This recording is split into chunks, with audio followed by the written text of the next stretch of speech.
läheneb naistepäev ja on põhjust rääkida tublitest Eesti naistest. Teile Ene Raudkats Kuremaalt on vist jõudu andnud kirjutamine.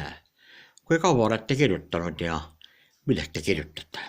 No esimesest klassist alates ja ikka märganud olukordi ja tahtnud kuulutada mõnikord rõõmu, mõnikord kurbust. Ja esimese klassi talvest alates. Kirjutama õppisin väga vara ja lugesin juba 4-aastasena. Ja olete kirjutanud Maarehti piibujutte ja siis on teie jutt ka vanaemade raamatus sees.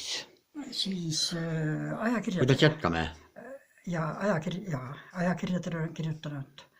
Ja põhimine on ikka nüüd 2002. aastast kirjandusmuuseumile kaastöö tegemine. See on nagu teine kodu mul juba seal. Ja kirjandusmuuseumis käib koos kirjutajate ring iga kuu.